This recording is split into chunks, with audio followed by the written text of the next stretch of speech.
Yo, what up, what up? It's DJ Sus1, the feature presentation, co-host Kenya in the building. Hello, hello. Yep, it's the Where Movies and Music Meet, the feature presentation podcast. And we got a gentleman here that is making he's been making big moves in the industry. He's one of the executive producers of one of the biggest series out right now, The Godfather of Harlem. Should we introduce him or should he introduce himself? Well, why don't you introduce him? Markuann Smith, legendary. Let's get it. What's up, boy? Thank you, man, for having me in the feature presentation, Sus and Kenya. You're welcome. Thanks for being here. It's special, man. Y'all, this looks real fancy here, man. All right, we appreciate you. Well, you're special. We want to make you feel at home. Thank you. This is definitely a homely vibe, man. Thank you. So let's get into it, man. I want to know a little bit about you. I've done some research. I saw, that you were parts of legendary films before you really got your stripes in the game, like Juice, which was being a DJ was one of the films I watched religiously. Now I can tell that the scratching wasn't real, by the way, guys. Whoever, you know what I'm saying? But I watched that. Oh, shout out to my brother Omar Epps. I watched that religiously. Poetic Justice. Yeah. You know what I'm saying? You did early production at BET. Yeah. You know what I'm saying? And you're part of one of the biggest series right now, Godfather of Harlem. I want you to tell me how how'd you get in the game? Oh man, it started back like I was raised in Harlem. Well, grew up in Harlem, and then I was raised in Far Rockaway, Queens. And if you know about Far Rockaway, that's the last stop on the A. I mean, if you get lost, you're going to end up on Mott Avenue. That's where, God bless the dead, a couple of my friends from Stack Bundles. Rest in peace, Stack Bundles. Chinks Drugs. And wow, shout out to my guy, Chinks, rest in peace. Growing up like in the early 90s, it's really isn't anything out there in Far Rockaway. They call it the Sixth Borough. Sixth Borough, Alcatraz, there's nothing to do. It's nothing but housing projects out there. So we lived like in an inlet where you got like about 15 to 20 housing projects, and we were constantly at war with each other. So watching movies kind of like really saved me. I used to lock myself in a room just to drown out the white noise, and I used to watch like Raging Bull, Rebel Without a Cause. Once Upon a Time in America is one of my favorite movies by Sergio Leone. And I used to play make-believe and just imagine that I was these characters, because when I'm in this world, I could drown out 3 different projects having to share the same McDonald's, or gunshots, or hopefully I make it to see the fall, because, summertime out there was like, man, I hope to see the fall. And then, I had an older brother by the name of Father MC. And which, by the way, not to interrupt, Father MC, legendary in the game, man, part of that New Jack Swing era, the Uptown Records era. I was a big fan of Father MC. I didn't know until I was doing my research on you that was your brother. Yeah, that's my older brother. So that's you got to speak on that. He was working at Kentucky Fried Chicken, and they called him the Chicken Man because he used to come out on his break smoking cigarettes, flour all over him, but he used to constantly be rapping. And he used to tell people, I'm going to become a rapper, and they used to laugh at him, Chicken Man ain't gonna be a rapper, whatever like that. But after, he got off, he used to get fly with his silk shirts, his Bally's, and we would hop on a train and go to the new music seminar. And he would just pitch his demos. And he won a rap battle at this local roller skating ring. And then Andre Harrell gave him a situation, gave him a deal. And before you know it, he's on Video Music Box. Would treat him like they haven't treated, and having Puffy doing the Running Man in the video. Exactly. You know Puff was a dancer. Correct me if I'm wrong, and not to make the the interview about Father MC at all, but it was treat them like they want to be treated. Then it was I'll Do For You featuring Mary J. Blige. Featuring Mary J. Blige. I was gonna say Everything's Gonna Be All Right with Jodeci before people even knew what Jodeci was. That was on their third album. Jodeci was actually on Treat Them Like They Want to Be Treated as well. Okay. Yeah. So he introduced a lot of people on his platform, whether it was Jodeci, Intro, Mary J. Blige, David Hollister, it was legendary. A whole bunch of different people. So after he got his deal, he said, I want to take you on the road, because I was in and out of juvenile facilities. I was in Spofford, I was in Lincoln Hall. I know about Goshen, New York. Yeah. You know what I'm saying? Shout out to Goshen. So when I came home, he was like, I have my deal and I want to get you from out of here. And I was able to travel and see the world, but I was a roadie. Now, if you know anything about a roadie, roadies do the grunt work.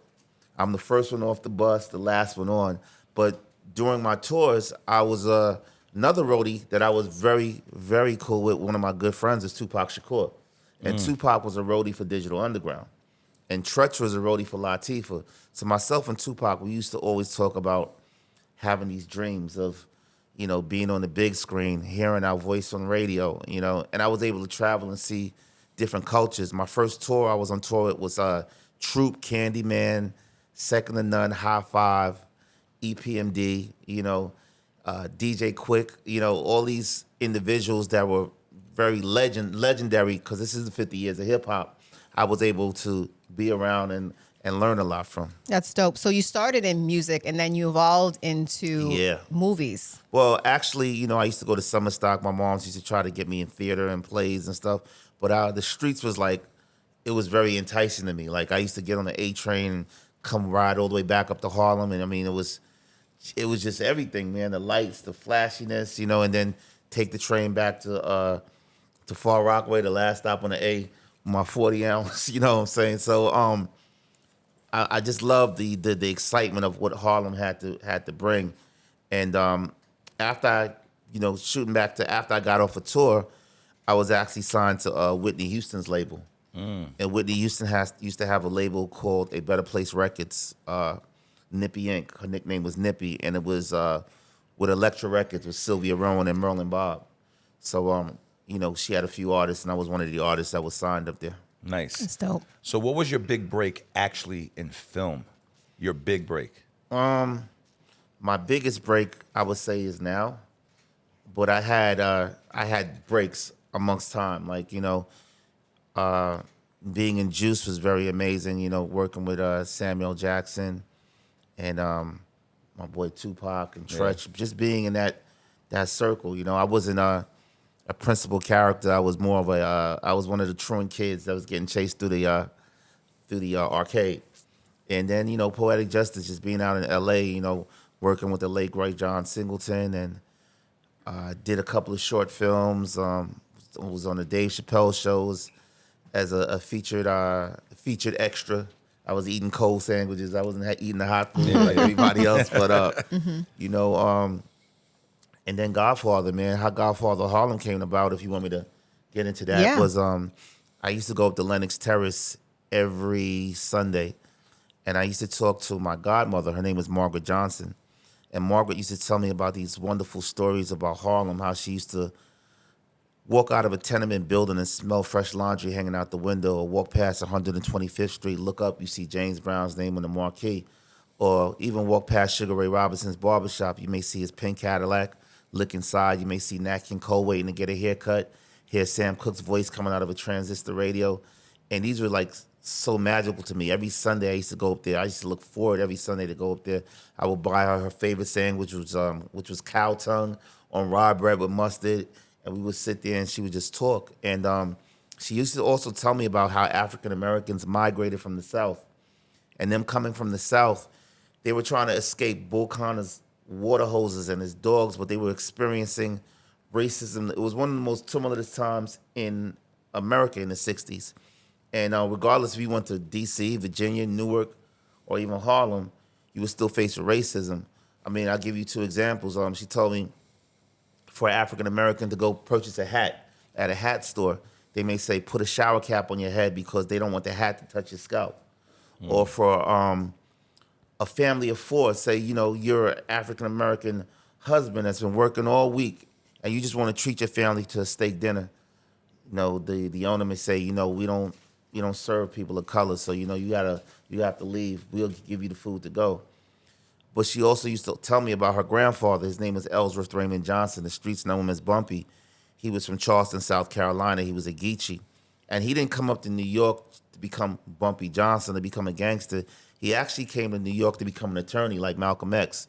So he went to the bursar's office at City College and requested financial aid. The bursar was like, we don't give financial aid to a person of color, when they found out that Ellsworth was attached to a black man.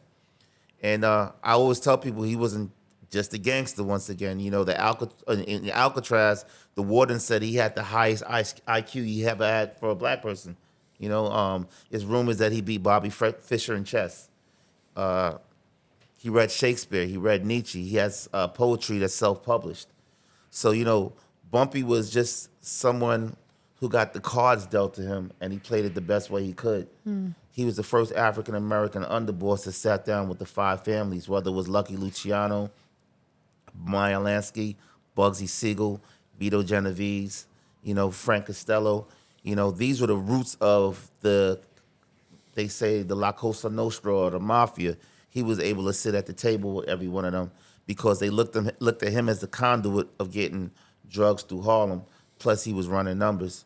So I made her a promise that almost 18, 19 years ago that I would get the story of who her grandfather was. Wow. Not the story you saw in Hoodlum, which was a great story, not the the Cotton Club story with Lawrence Fishburne, not the American Gangster story because Bumpy didn't die in an electronics store talking about Pepsi was the best product.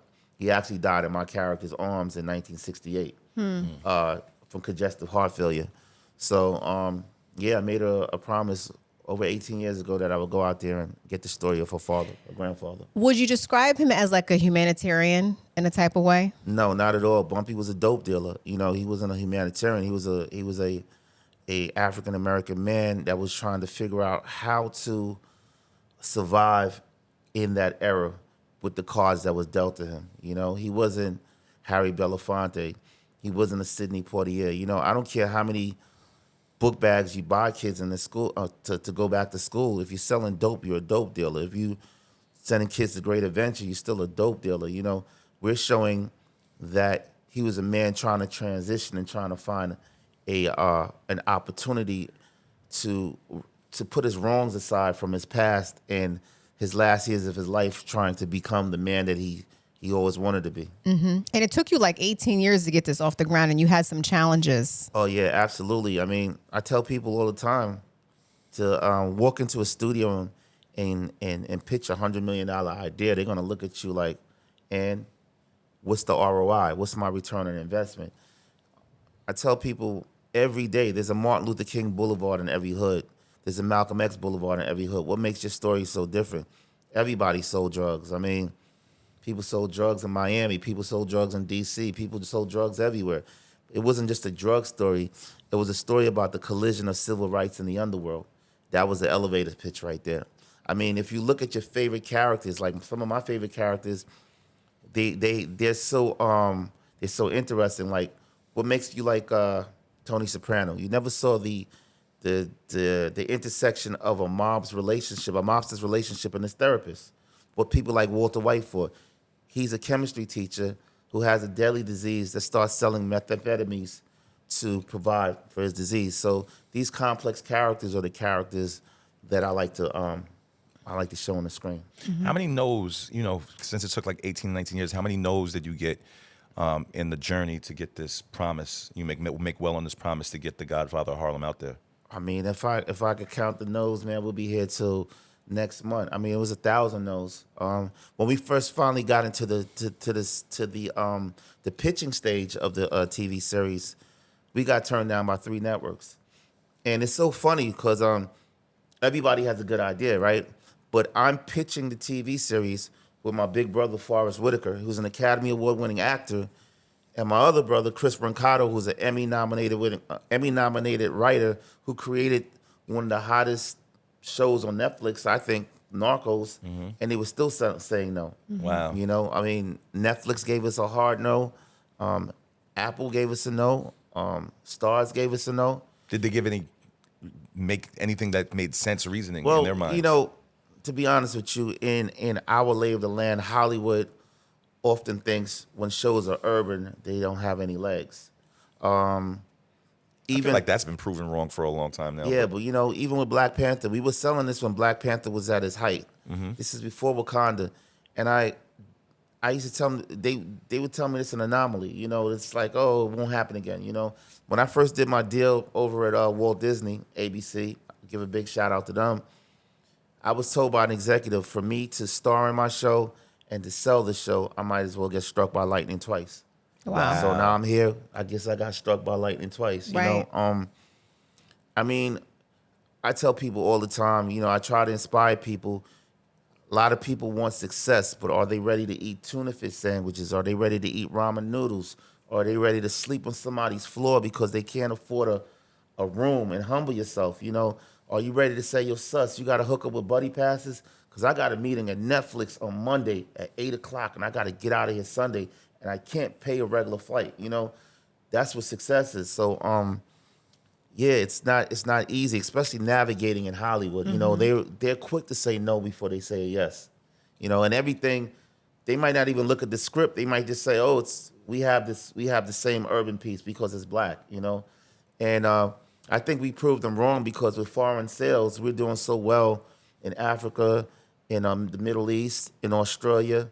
You know, people really love the Godfather of Harlem, and it was one person that believed in us. Please shout that person out. Big shout out to Michael Wright. Michael Wright used to work at Amblin Entertainment, Steven Spielberg's company, and he used to also work at TNT. And he came to a little-known network. It was a premium streaming network owned by MGM called Epix, and he was looking for the next project. And after getting turned down 3 times, I mean, like, I was like done. I was looking out my window like, what's next?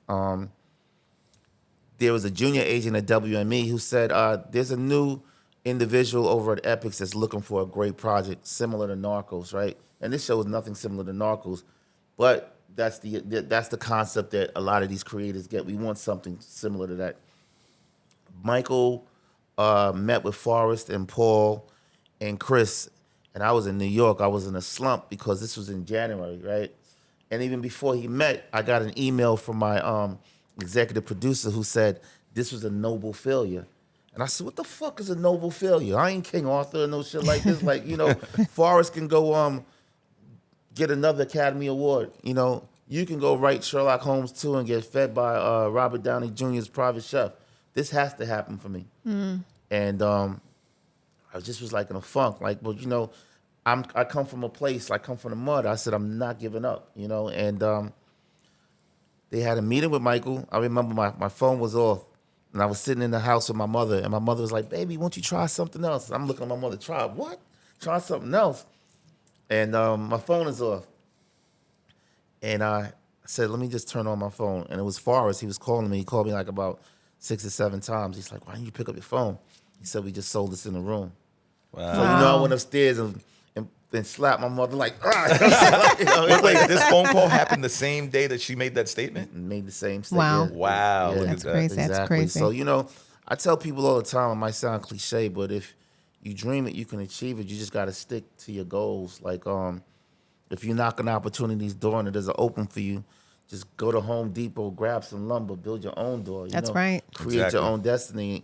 And, you know, it's a lot of aspiring artists, but don't depend on somebody to put you on. Put yourself on. You know, we're in a world where you can create stuff. You got iPhones, you got cameras. You can go create your own content, build your own brand. Yeah. Going back to the complexity of the character, right, Yep. Bumpy, you know, balancing the good and the bad of that. Why did you feel that Forrest Whittaker, besides him being legendary, was a good fit for the role? No, it wasn't even you know, I tell people, Forrest didn't commit to play Bumpy Johnson. Forrest committed to producing it. You know, when Margaret was alive, she was looking at Charles Dutton. She was looking at, I think his name is Michael Duncan from The Green Mile. Michael Clark Duncan, and a bunch of other people. So Forrest just committed to produce it with me because as an actor, as myself, somebody can't just hand you a script and say, I'm going to play it. You got to make sure the script is good, number one, and that that character could become those words on that page. So after getting my deal with Disney, 17 scripts in that Chris wrote along with Paul, and I did the majority of the research on my back, along with a friend of mine named Tony Gentry. We went down to the Schomburg Museum, and Forrest looked at it and he was like, okay, I want to play Bumpy. So that's how that worked. So it wasn't, you know, we always wanted him to play it. You know, we wasn't poaching him like, give Forrest, you know, that was the idea. But, you know, you can't just rush somebody because as an actor playing a character, that means you're committing to that character for whatever seasons it may be, 4 seasons, 5 seasons, 6 seasons. So it's not like you can go do something else, you know what I'm saying? Because you're the number one on the call sheet. So you're committed to that show. So you want to make sure that you're committed to this character that you may be portraying for a few years. For people, because we know Godfather of Harlem, and we know it's a few seasons in, but for people who might be new to it, explain like what to expect, like even more like in depth, because people are gonna be watching this and be like, oh my God, they're hearing the story of how, how long it took in the journey, and it took years to sell it, Yeah. and all the no's and the yeses, and far as Whittaker going in. But I want you to even go more into selling this show, because I feel like it's a story that I want, especially people from New York, that should watch. And I feel like they need to support not only the story, but also a man who really fought to get this, this story out there. Because I say this story is about resilience. It's about perseverance. I mean, anyone that loves to watch mobster movies, we have your favorite mobster characters, and they're all real. Mm-hmm. They're not made up. I mean, we have Vincent D'Onofrio playing Vincent the Chin Gigante. R.I.P. Paul Savino, who played Frank Costello. Giancarlo Esposito, my good friend who's playing Adam Clayton Powell. Forrest Whittaker, Eric LeRae Harvey, Elvis Nolasco, Ilfanesh Hadero, Antoinette Crow Legacy. We have Mikey Ray. He's playing a phenomenal job of playing Joe Colombo this year. Catherine Narducci. All these individuals are strong thespians that bring a lot to the screen. This story is it's my journey of trying to get it done. A journey of a kid. I never thought that I would have a TV series with an Emmy, or I would have 2 NAACP nominations, or that I can officially say on your show that I just got a call from the network that season 3 outdid 1 and 2. Like with the numbers, we're the highest rated TV series that they ever had. Congratulations. Amazing. And, Congratulations. Thank you. And I was able to bring my friend Swiss Beats into the equation as being the executive music producer, along with big shout out to Grady Spivey and Monique. This is like a dream come true. So when you look at Godfather Harlem, you're gonna see a culture. You're gonna see 2 American dreams. You're gonna see 3 cities. Like you saw Spanish Harlem in this season. You see not Little Italy. I'm sorry, Pleasant Avenue. You see Central Harlem. It's about the American dream. Mm-hmm. It's about people trying to get it by any way they can. Vinny the Chin's character has a daughter. Bumpy Johnson's character has a daughter. The clashes that are internally in the home that you may not see. It's about drug abuse. It's about getting over that drug abuse. It's about Malcolm X. Can't forget about Jason Allen Carville and Nigel Thatch, who was in season 1 and season 2, about a historical character that everyone knows, Malcolm X. So it's a story about perseverance. Yeah. Did you always see 3 seasons? We didn't even see, we were trying to get 1 season done, and to see where we at right now is a blessing. Like, it's so amazing. I remember when we were trying to sell this, I was in LA, we were in Venice, and my showrunner was nervous walking up and down the beach because, we're waiting for agents to get back with us. We're like, oh, we just had a meeting over at Apple. We just had a meeting, and we just kept getting no's and no's and no's. And he's like, I can't even imagine driving down Sunset Boulevard and seeing a billboard of our show. And here we are, 3 seasons later, it's billboards everywhere. Yeah. Amazing. What would you say is the one, I guess, creative element that allows you to continue to keep telling this story so well? Well, history. I mean, history repeats itself. I mean, when you have history right in front of you and you're actually painting pictures of history, you have so many stories to tell. And that's one thing about me, I like to make history cool. I like to tell stories that people see the juxtaposition of what's happening today and what's happening in the past. For example, the Harlem riots is no different than the Ferguson riots, right? Mm-hmm. Muhammad Ali is no different than Colin Kaepernick. It's the similarities is there. The George Floyd and all these crazy things that's happening in the world was happening back then in the 60s. So history repeating itself, you will have nothing but content.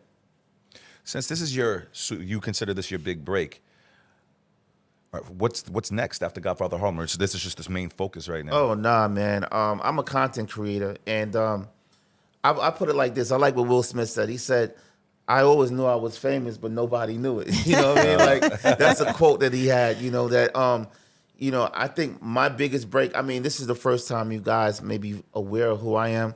My biggest break was my brother giving me the giving me the go and bringing me on the road with him and being able to leave my neighborhood and being able to travel and meet all these wonderful people. That's my big break because I could have still been in Far Rockaway. So I have to take it back then. And to answer your question, I have a TV series I'm working on right now with the great Joe Morton. Big shout out to Joe Morton. Joe Morton played Papa Pope in Scandal and Brother from Another Planet. I'm also doing a project with George Tillman from The Hate You Give and Mudbound about a friend of mine. His name is Corey Pegues. And big shout out to Corey. Corey has a documentary on Hulu called Cops and Robbers. And a little backstory of Corey. Corey used to sell drugs for this notorious drug gang out of Queens called Supreme Team. Yeah, And I know all about it. and when he decided he didn't want to sell drugs anymore, he went to the Army. He came home and he was on a Combat Jack show and told Combat Jack basically about his life. Then decided to write a book, cautionary tale telling kids, look, I was selling drugs and now I'm the highest ranked black police officer, close to deputy inspector in the city. And I thought this story was so amazing. So I'm doing that with Ed Bonero, who created Criminal Minds and Third Watch, and Corey. And we're, in the process of taking it out to sell as well, too. That's awesome. And I think you're doing that with your own personal story as well. I mean, like, Yeah.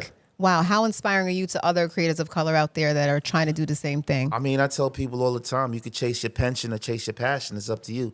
I decided to chase my passion, It's so funny. I always say this, there's no bunk beds in the graveyard. And people say, what do you mean? I'm saying if death knocks on your door tonight, you can't call Kenya and say, let's go, right? Yeah. She gonna be like, they came for your ass. They didn't come for me. Facts. You know what I'm saying? She would say that. So, you got to look at it like that, and you have to look at life like that. You have every opportunity when you get up to be great. And I tell people all the time, the loudest boos come from the cheapest seats. So you way up in the nosebleeds talking about LeBron ain't shit, and the dude that sell beer and pretzels don't even want to go up there and sell it because it's too hot. Yeah. He like, I don't got my asthma pump to walk so far. You know what I'm saying? Like, so, you have to really drown out the white noise and focus on what you want to do and what you need to do. Exactly. A lot of inspiring talk. Did anybody, I'm sure the answer is going to be no, but I hope the answer is yes. Did any of the people who said no admit to you, like, you know what, we were wrong? No, man, because no, they didn't. I mean, everybody says, I'm proud of you. But you got to really look at that statement and say, yeah, are you really proud of me? Or are you just saying that because I'm in your face? I mean, I worked at BET for, 16 years. And I think the best thing that I ever did was leaving BET, being the fact that there was a ceiling, and when Viacom merged with BET and you looked over to the cubicles, there was no more brown people, it was time for me to go, So that gave me more inspiration to just go out there and really achieve the goals that I was trying to achieve. Nice. Well, Godfather of Harlem, make sure you go watch it if you haven't already. It's on Epix. Amazing. This is the executive producer and actor. What else can we say as far as you with Godfather of Harlem? Just Man, complete everything.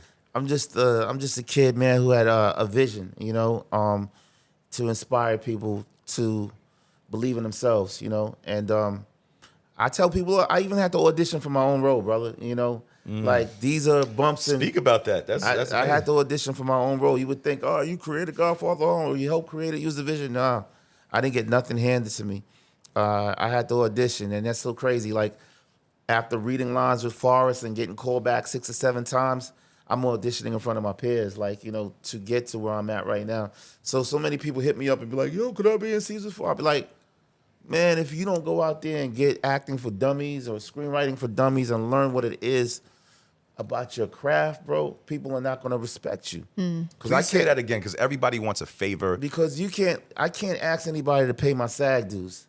And SAG dues are $4,000 and up when you're first joining, So I had to learn how to become me as a person. And I had to learn how to create. Even if going to Barnes & Noble's, getting acting for dummies, getting screenwriting for dummies, producing for dummies, learn what it is to be on set, because it's more than just memorizing lines, because it's like looking into that angle. Is that a 50-inch or that's a 25?